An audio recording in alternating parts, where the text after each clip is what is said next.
Good morning my dear students. ఈరోజు మనము second BA HPT హెచ్ఈపికి సంబంధించినటువంటి ఈ పేపర్ 4 అలాగే మన సబ్జెక్ట్ వచ్చేసి పాలిటిక్స్, సెమ్ వచ్చేసి ఫోర్త్ సెమ్ సంబంధించి యూనిట్ 1లో మనం ఉన్నాము. యూనిట్ 1లో ఈ పేపర్ ఏంటంటే ఇండియన్ పొలిటికల్ ప్రాసెస్ అనేది మన యొక్క పేపర్ యొక్క పేరుగా మనం చెప్పుకోవచ్చు. అలాగే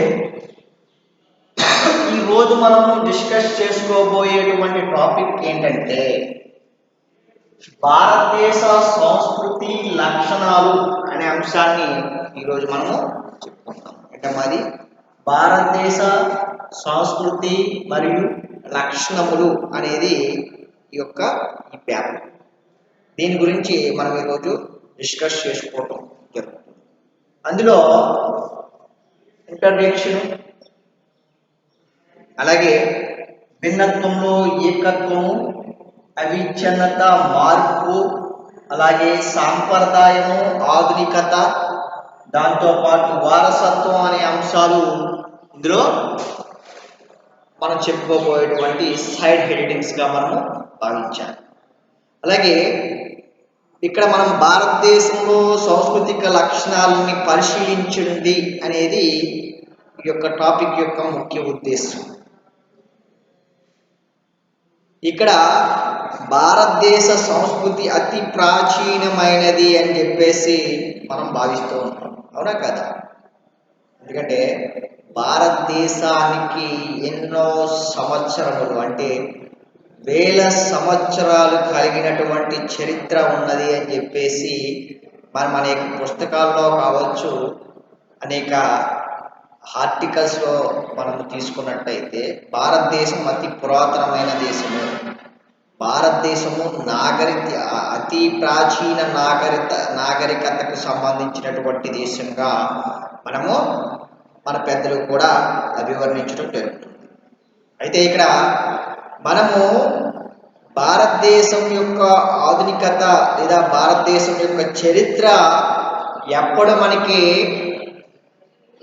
తెర మీదకి వచ్చింది, మనకి తెలిసింది అనే అంశాన్ని మనం పరిశీలించినట్టయితే ఆర్యులు రాకతోనే భారతదేశంలో నాగరికత అవతరించింది అనేది ఒక కాన్సెప్ట్. అంటే చాలామంది ఏం చెప్పారంటే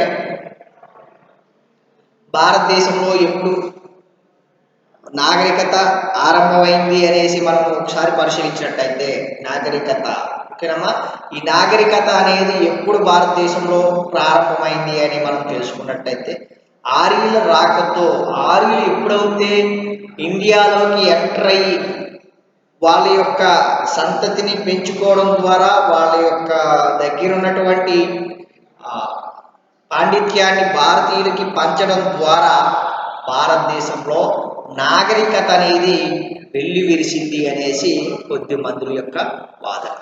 అయితే ఈ వాదనని మనం చాలా కాలంలో దీన్ని స్టాండర్డ్గా తీసుకోవడం జరిగింది. భారతదేశంలో నాగరికత అనేది ఆర్యులు రాకతోనే ఆరంభమైందని చెప్పేసి చాలామంది భావించడం జరిగింది. అయితే తర్వాత కాలంలో జరిగినటువంటి కొన్ని పరిణామాల వల్ల ఆర్యులు రాకతో కాదు, ఆర్యుల కన్నా రాక పూర్వమే ఆ యొక్క నాగరికత, భారతీయ నాగరికత అనేది వెళ్ళి విరిసింది అని చెప్పేసి కొద్దిమంది యొక్క అభిప్రాయం. అంటే ఎప్పుడు అనేసి మనము పరిశీలించినట్టయితే ఇక్కడ హర్పా, మొహెంజోదారోలో జరిపినటువంటి తవ్వకాల ఫలితంగా ఏం జరిగిందంటే ఆర్యులు రాక పూర్వమే భారతదేశంలో నాగరికత ఉన్నది అని చెప్పేసి ఇక్కడ చెప్పారు. అంటే ఈ హర్పా, మొహెంజోదారోలో జరిపినటువంటి తవ్వకాలు జరపక ముందు ఆర్యులే భారతదేశానికి నాగరికతను ఇవ్వారు. ఆర్యులే భారతదేశానికి నాగరికతను తెచ్చారు అనేది అందరూ నమ్మారు.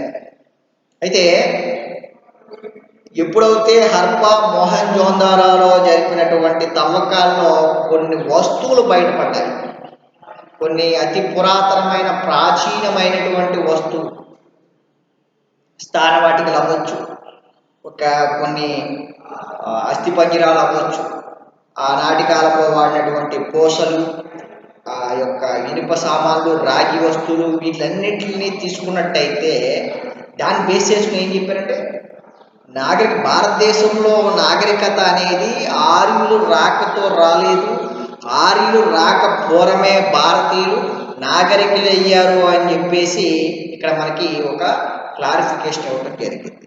ఓకేనమ్మా, రైట్. నెక్స్ట్ ఆఫ్ ఆల్ మనం చూసినట్టయితే భారతదేశానికి ఒక విశిష్టమైనటువంటి నాగరికత ఉన్నది అని చెప్పేసి ఇక్కడ మనం భావించవచ్చు. భారతదేశం ప్రపంచ దేశాలన్నింటిలో కూడా ఒక విశిష్టమైనటువంటి నాగరికతను కలిగినటువంటి దేశంగా భారతదేశాన్ని భావించడం జరుగుతుంది. అలాగే మన దేశ సామ్రాజ్యవాద పాలన కింద మ్రగ్గినా సరే సామ్రాజ్యవాద సంస్కృతి పరంగా ఉనికిని కోల్పోలేదు. ఇక్కడ మనం చెప్పుకోవాల్సినటువంటి గొప్ప సంఘటన ఏంటయ్యా అంటే కనుక మనము చాలా సంవత్సరములు అంటే దాదాపుగా 200 సంవత్సరాలు సామ్రాజ్యవంతం కలిగిన బ్రిటిష్ దేశం యొక్క ఆధీనంలో పరిపాలించబడినప్పటికీ కూడా మన దేశం యొక్క సాంస్కృతిక ఆచార సాంప్రదాయాలు ఏ విధంగా కూడా మనం మరవలేదు అనేది ఇక్కడ మనం గుర్తుంచుకోవాల్సినటువంటి అంశం. చూడండి, బ్రిటిష్ వారు ద్వారా మనకి అనేక రకాలైనటువంటి ట్రెడిషన్ అండ్ కల్చర్ అనేది ఇండియాలోకి ప్రవేశపెట్టడం జరిగింది. కానీ వాళ్ళు ఏ రకంగా పరిపాలించినా వాళ్ళ యొక్క బలవంతంగా మతం అవ్వచ్చు, లేకపోతే వాళ్ళ యొక్క ట్రెడిషన్ అండ్ కల్చర్ అవ్వచ్చు, వీటిని ప్రవేశపెట్టినప్పటికీ భారతీయ నాగరికత అనేది చెక్కు చెదరలేదు. ఎప్పటికీ కూడా పూర్వం యొక్క ఆచారాన్ని సాంప్రదాయాన్ని భారతీయులు పాటిస్తున్నారు అనేది నగ్న సత్యంగా మనం పేర్కొనవచ్చు. ఓకేనమ్మా, రైట్. ఈ విధంగా భారతదేశం యొక్క నాగరికత అనేది అతి పవిత్రమైనదని, అలాగే ప్రపంచ దేశాలన్నిటికీ కూడా ఆదర్శంగా భారతదేశ నాగరికత అనేది వెల్లివిరుస్తుంది. చూడండి, కాబట్టి ఈనాడు ప్రపంచంలో ఉన్నటువంటి ప్రతి దేశము కూడా భారతదేశాన్ని ఇష్టపడడానికి గల కారణం ఏంటి అంటే అతి ప్రాచీనమైనటువంటి నాగరికత కలిగినటువంటి దేశం భారతదేశం. అందువల్ల ప్రపంచ దేశాలన్నీ కూడా భారతదేశానికి ఒక సుస్థిరమైనటువంటి స్థానాన్ని కల్పించాయి. ప్రపంచ దేశంలో భారతదేశానికి ఒక గౌరవప్రదమైనటువంటి దేశంగా గుర్తించడం జరుగుతుంది. ఒక శాంతి దేశంగా భారతదేశాన్ని అభివర్ణిస్తున్నారు. ఈ రకాలుగా చూసుకుంటే దీనికి మొదటి కారణం ఏదయ్యా అని మనం భావించినట్టయితే నాగరికత. భారతదేశానికి అతి ప్రాచీనమైనటువంటి పురాతనమైనటువంటి నాగరికతని ఇప్పటి ప్రజలు కూడా అవలంబిస్తున్నారు. అందువల్లే ప్రపంచ దేశాలకి భారతదేశం ఆదర్శవంతమైన దేశంగా పిలువబడుతున్నారు. రైట్. అలాగే ఇప్పుడు మనము ఈ భిన్నత్వంలో ఏకత్వం అంటే ఏంటి, భారతదేశంలో భిన్నత్వంలో ఏకత్వం కలిగి ఉన్న దేశమా అని చెప్పేసి మనం ఒకసారి ప్రశ్నించుకున్నట్టయితే ఇది మనము హై స్కూల్ స్థాయి నుంచి కూడా ఈ అంశాన్ని మనం అధ్యయనం చేస్తున్నాం. ఏ అంశము? భిన్నత్వంలో ఏకత్వం. భారతదేశం భిన్నత్వంలో ఏకత్వం కలిగినటువంటి దేశంగా మనము భావించబడుతున్నాము. అవునా? రైట్. అయితే భారతదేశం భిన్నత్వంలో ఏకత్వం కలిగినటువంటి దేశంగా ఏ విధంగా ప్రూవ్ చేయగలవు, రుజువు చేయగలవు అని మనం ఒకసారి చరిత్రలోకి వెళ్తే కనుక భిన్నత్వంలో ఏకత్వం భారత సంస్కృతి యొక్క విశిష్ట లక్షణం. భారతదేశంలో ఇక్కడ మనకు కావాల్సింది ఏంటి? భారతదేశం భిన్నత్వంలో ఏకత్వం కలిగినటువంటి దేశంగా నువ్వు ఏ విధంగా చెప్పగలవు అని భావించినట్టయితే మనకి భారతదేశంలో విభిన్న మతాలకు సంబంధించినటువంటి వ్యక్తులు నివసిస్తున్నారు. అంటే విభిన్న మతాల్ని ఆచరించేటువంటి వ్యక్తులు నివసిస్తున్నారు. అంటే హిందువులు అవ్వచ్చు, క్రిస్టియన్స్ అవ్వచ్చు, ముస్లింలు అవ్వచ్చు, బౌద్ధులు అవ్వచ్చు, జైనులు అవ్వచ్చు, జొరాస్ట్రియన్స్ అవ్వచ్చు, ఇలాగ యూదులు అవ్వచ్చు, సిక్కులు అవ్వచ్చు. ఇలా తీసుకుంటే అలా చెప్పుకుంటూ పోతే భారతదేశంలో లేనటువంటి మతం అనేది లేదు. దాదాపుగా ప్రపంచంలో ఉన్నటువంటి మతాలన్నీ కూడా భారతదేశంలో ఉన్నాయి. భారతదేశ ప్రజలు అవలంబిస్తున్నారు. అనేక మతాల సమ్మేళనం కలిగినటువంటి జాతే భారతీయులు అనేసి ఒక్క మాటలో మనం చెప్పుకోవచ్చు. రైట్. దీంతో పాటు ఇక్కడ ఏం జరిగిందంటే భారతదేశంలో విభిన్న భాషలు ఉన్నాయి. అంటే మీకు చెప్పుకోవాలంటే ఒక రకంగా భారతదేశంలో వివిధ జాతులు ఉన్నాయి, భారతదేశంలో వివిధ కులాలు ఉన్నాయి, భారతదేశంలో వివిధ మతాలు ఉన్నాయి, భారతదేశంలో వివిధ ప్రాంతాలు ఉన్నాయి, భారతదేశంలో వివిధ ఇలా చెప్పుకుంటూ పోతే రకరకాలైనటువంటి భిన్నత్వ సమ్మేళనంతో కలిగినటువంటి సమూహం నివసిస్తున్నది భారతదేశంలో అని చెప్పి చూడండి. భారతదేశంలో ఎన్ని మతాలు ఉన్నాయంటే చెప్పలేము. భారతదేశంలో ఎన్ని కులాలు ఉన్నాయంటే చెప్పలేము. భారతదేశంలో ఎన్ని భాషలు ఉన్నాయంటే చెప్పలేము. భారతదేశంలో దాదాపుగా 2000 పైగానే భాషలు ఉన్నాయనేసి ఇక్కడ మనం చెప్పుకోవచ్చు. ఉదాహరణకి తెలుగు, హిందీ, ఇంగ్లీష్, మలయాళం, తమిళ్, బెంగాలీ, కర్ణాటక, ఒరియా, మహారాష్ట్రీ, ఇలా చెప్పుకుంటూ పోతే కాశ్మీరీ, డోగ్రీ, ఇలా చెప్పుకుంటూ పోతే రాజస్థానీ, ఇలా చెప్పుకుంటూ పోతే భారతదేశంలో అనేక కులాలు, మతాలు, జాతులు, భాషలు, ప్రాంతాలు, భిన్నమైనటువంటి సంస్కృతి, ఆచార సాంప్రదాయాలతో మిళితమైనటువంటి దేశంగా భారతదేశాన్ని మనము భావించవచ్చు. అలాగే ఇక్కడ వివిధ భాషలు, ప్రజలు, వేరువేరు సాహిత్య సంస్కృతులతో ఉన్నారు. భారతదేశంలో భౌగోళికంగా భిన్నత్వం ఉంది. శీతోష్ణ స్థితి విషయాల్లో కూడా ఆహార అలవాట్లు అవ్వచ్చు, వివిధ శారీరక ఆకృతుల్లో చూసినట్టయినా సరే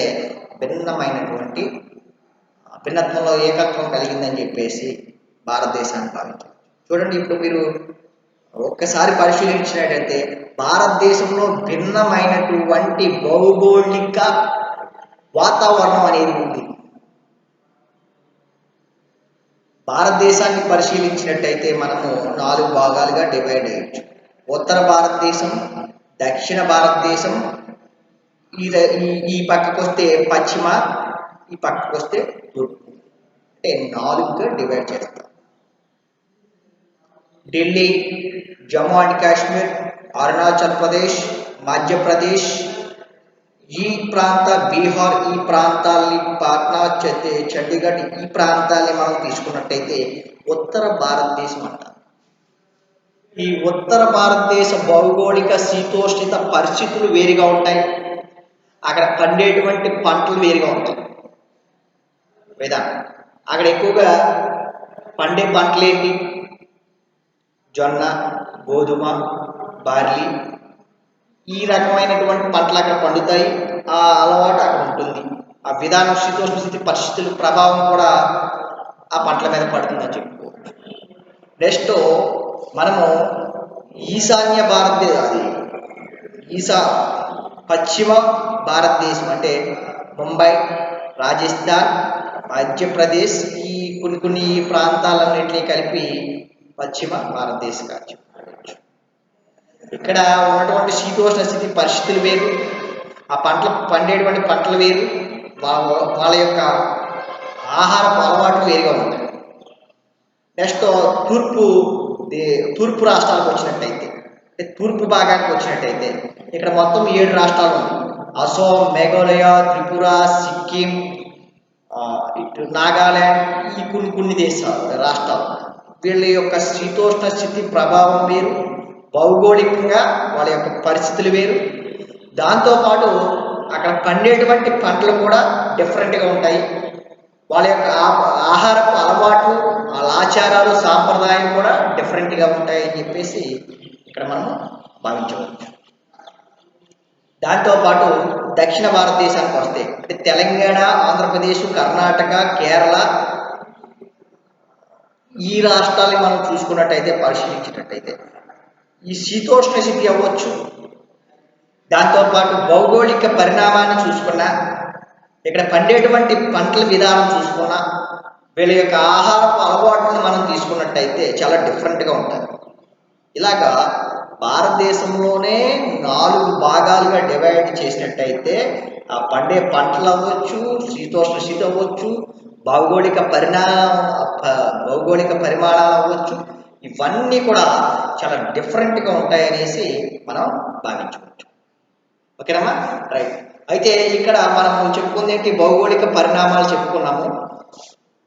అలాగే ఇక్కడ మనం వేష భాషలు, కట్టుబాట్లు, ఆచారాలు, సాంప్రదాయాలు, వాడు మనిషి యొక్క ఆకారం, ఆకృతి ఏ విధంగా ఉంటాయి ఈ ప్రాంతాల్లో మనం చూసుకున్నట్టయితే చూడండి. ఉత్తర భారతదేశం మనం చెప్పుకున్నట్టు జమ్మూ కాశ్మీర్, బీహార్, పాట్నా, జమ్మూ అండ్ కాశ్మీరు, ఢిల్లీ, అలాగే బీహార్, అరుణాచల్ ప్రదేశ్, ఈ దక్షిణ భారతదేశ ఉత్తర భారతదేశ రాష్ట్రాలని మనం పరిశీలించినట్టయితే వాళ్ళ సాంప్రదాయ ఆచారాలు చాలా భిన్నంగా ఉంటాయి. వాళ్ళ అలవాట్లు వేరుగా ఉంటాయి. వాళ్ళ పండగలు అవ్వచ్చు, ఇవన్నీ కూడా డిఫరెంట్గా ఉంటాయి.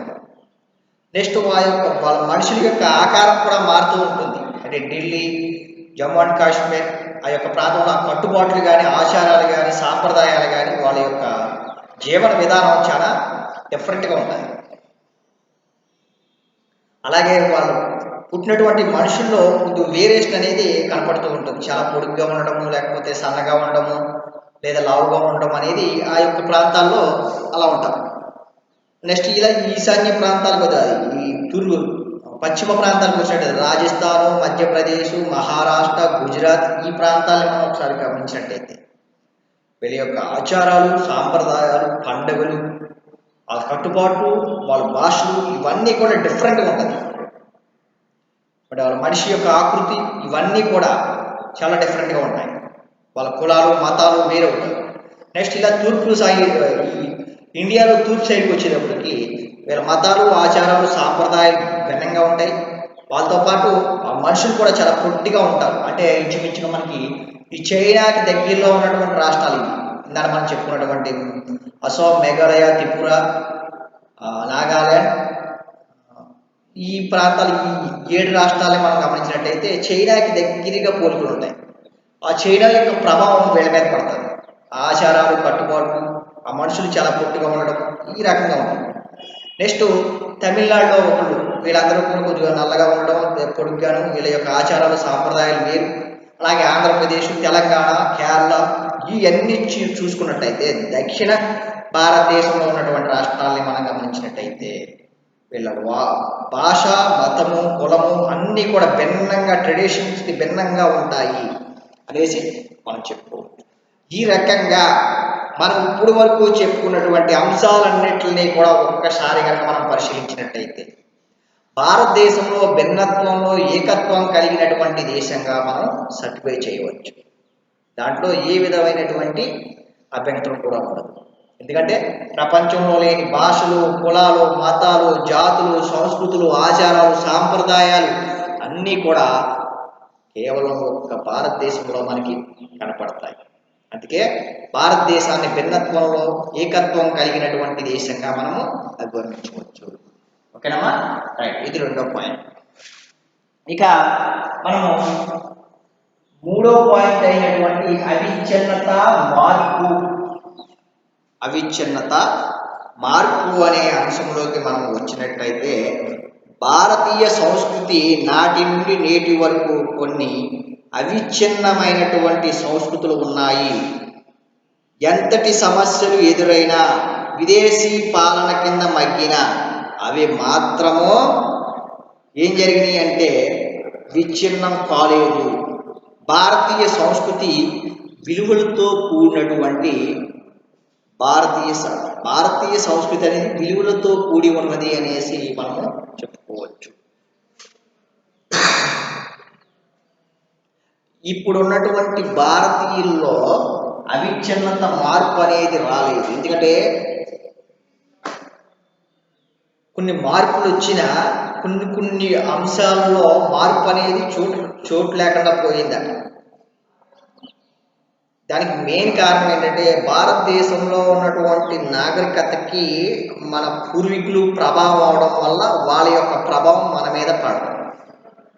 ఎప్పటికీ కూడా ఇందాక చెప్పుకున్నాం, ఎందుకంటే 200 సంవత్సరాలు అతి సామ్రాజ్యవంతమైనటువంటి దేశమైన బ్రిటిష్ చేతిలో మనము 200 సంవత్సరాలు పరిపాలించబడిన కొద్ది వరకు వాళ్ళ యొక్క ప్రభావం చూపబడ్డారే కానీ మన ప్రాచీన ఆచారాల సాంప్రదాయాల కట్టుబాట్లని మన దేశంలో ఇప్పటికీ కూడా చాలామంది ఏం చేస్తున్నారంటే ఆ యొక్క ఆచారాల సాంప్రదాయాల్ని పాటిస్తున్నారు.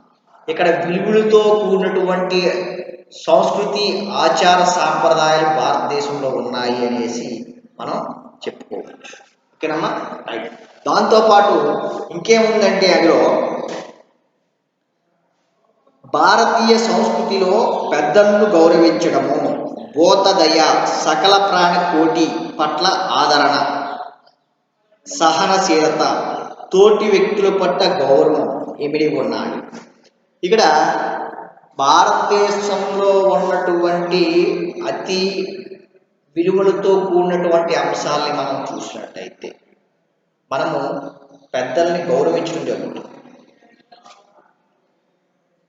ఇది ఏ దేశంలో కూడా లేదు. ఏ దేశంలో చిన్న పెద్ద యువకులు వృద్ధులు అనే తేడా ఏ దేశంలో కూడా ఉంది. కానీ మనము ప్రాచీన కాలాన్ని పరిశీలించినట్టయితే మహాభారతం, రామాయణం ఈ కాలాన్ని మనం పరిశీలించినటువంటి ఆనాటి చదువు, ఆనాటి గురువులు, ఆనాటి పెద్దలు, ఆ పెద్దల్ని గౌరవించడం ఇవన్నీ కూడా అక్కడి నుంచి మనకి రావడం జరిగింది. అందువల్ల అప్పటి యొక్క పద్ధతుల్ని తప్పనిసరిగా కొన్ని మార్పులు చేర్పులు చేసుకుంటూ ఆ గౌరవము లేదా ఆ విలువలు అనేవి భారతీయ యొక్క ప్రజలు పాటిస్తున్నారు అనేసి ఇక్కడ చెప్పుకోవచ్చు. బోధదయ ఉంది అంటే మనం దేవుణ్ణి నమ్ముతాం. అదేవిధంగా దాంతోపాటు ఇంకేంటంటే సహనశీలత అనేది కూడా మనకి ఉంది. వ్యక్తుల పట్ల గౌరవం ఉంటుంది. అంటే ఇతర వ్యక్తులు ఎవరైతే ఉంటారో వాళ్ళకి రెస్పెక్ట్ ఇచ్చే విధంగా మనం మాట్లాడతాం. కామన్, మీకు తెలిసిన విషయమే. ఇతర వ్యక్తులకి రెస్పెక్ట్ ఇస్తాం. మనం ఏ విధంగా రెస్పెక్ట్ఫుల్గా ఉంటామో అదేవిధంగా తోటి వ్యక్తుల్ని కూడా మనము గౌరవిస్తామని చెప్పేసి ఇక్కడ చెప్పుకోవచ్చు. దాంతోపాటు ఇంకేమున్నాయంటే విభిన్న కులాలు ఉన్నటువంటి అన్ని నేటి కాలంలో వ్యక్తుల చెల్లుబాటు కావు. ఏంటంటే విభిన్న కులాలు ఉన్నాయి. ఇదివరకు ఏంటంటే ఒక 20 సంవత్సరాల క్రితం 30 సంవత్సరాల క్రితం మనం చూసుకున్నట్టయితే విభిన్న కులాలున్న కొన్ని కులాల వారు మాత్రమే ఇక్కడ పెత్తనం చెలాయించి అధికారాన్ని చెలాయిస్తూ పెత్తనాలు చెలాయించేవారు.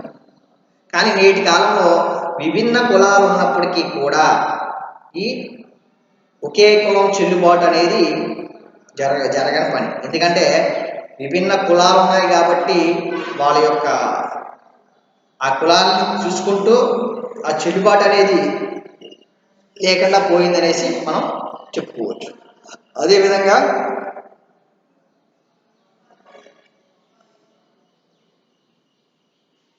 ఈ రకంగా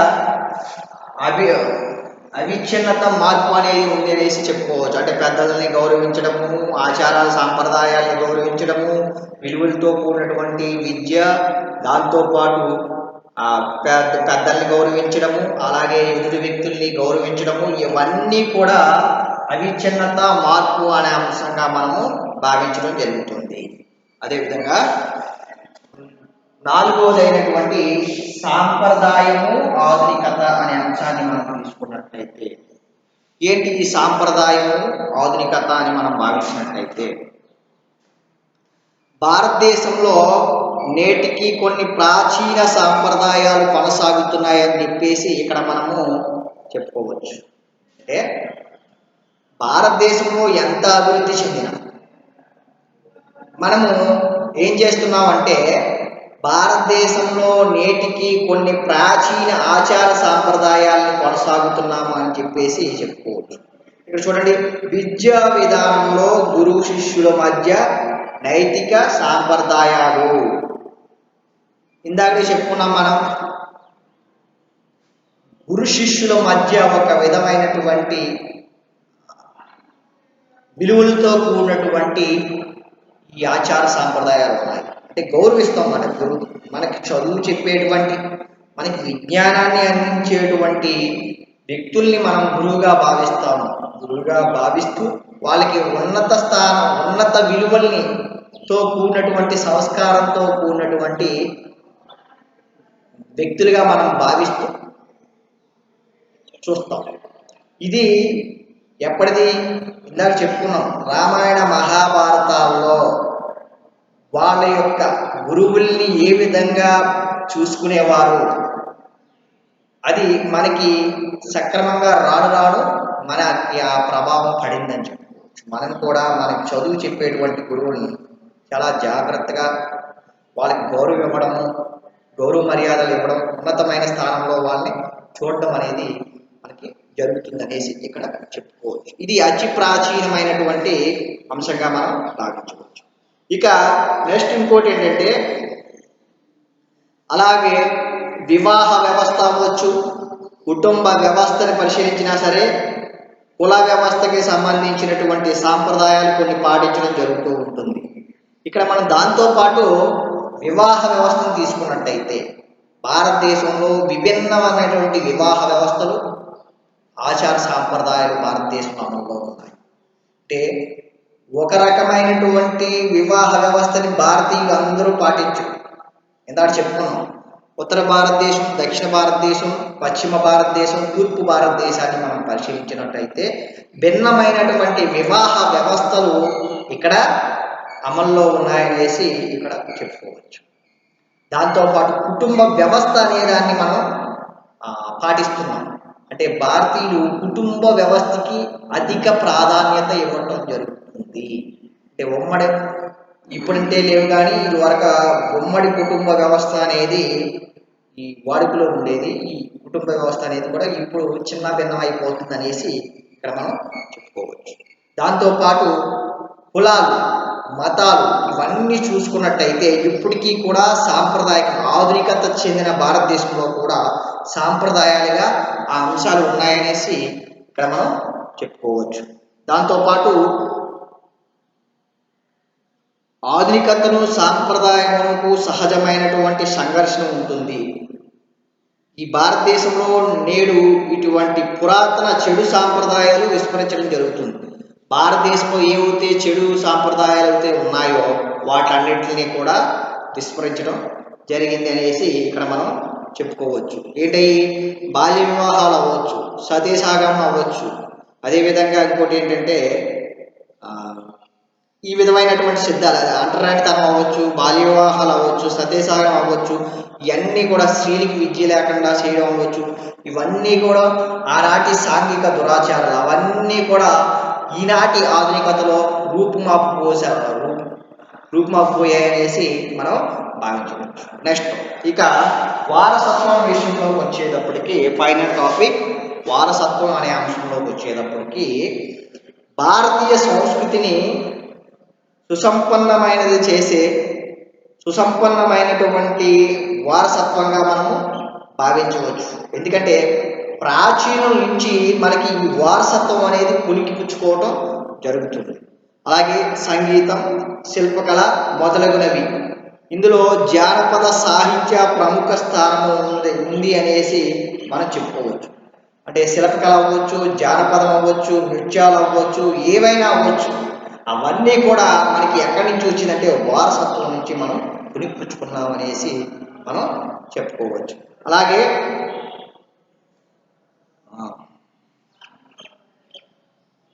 ఈ విధంగా భారతదేశంలో ఈ వారసత్వం అనేది ఉంది. అంటే ప్రాచీన కాలంలో ఉన్నటువంటి నాగరికత, ఆల్రెడీ ముందే చెప్పుకున్న ఈ అంశం గురించి.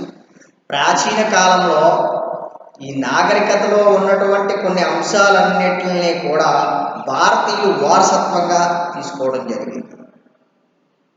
మతం అవ్వచ్చు, కులం అవ్వచ్చు. ఆ కులం, ఒక కులంలో పుట్టినటువంటి వ్యక్తి అదే కులంలో మరణిస్తాడు, అవునా కాదా? ఏ కులంలో అయితే వ్యక్తి జన్మిస్తాడు అదే కులంలో మరణించడం జరుగుతుంది ప్రస్తుతం ఉన్నటువంటి ఆధునికంలో. ఇది వారసత్వం కాదా? అప్పటి వారసత్వంలో ఫలానా కులంలో పుట్టాం కాబట్టి చనిపోయేదాకా వరకు కూడా అదే కులంలో. ఈ మతాన్ని అనేది చూసుకునేటప్పుడు ఒక్కోసారి మనం మతం మారచ్చు, మారకపోవచ్చు, అది వేరే విషయం. మన ఆచార సాంప్రదాయాలు, వివాహ వ్యవస్థలు కూడా ఏమవుతుందంటే, ఆ వివాహ వ్యవస్థ ఏంటంటే మనము ఆ పూర్వీకులు లేదంటే ఆ ప్రాచీన కాలంలో మన పెద్దల యొక్క ప్రభావం మన మీద పడి ఆ వివాహ వ్యవస్థ అనేది ఆ రకంగా చేసుకోవడం జరుగుతుంది. ఇవన్నీ కూడా వారసత్వం నుంచి వారసులైనటువంటి మనము పుణికిపుచ్చుకోవడమే, ప్రాచీన సంగతులను పుణికిపుచ్చుకోవడమే వారసత్వం అని చెప్పేసి మనము చెప్పుకోవచ్చు. ఓకేనమ్మా? Thank you very much.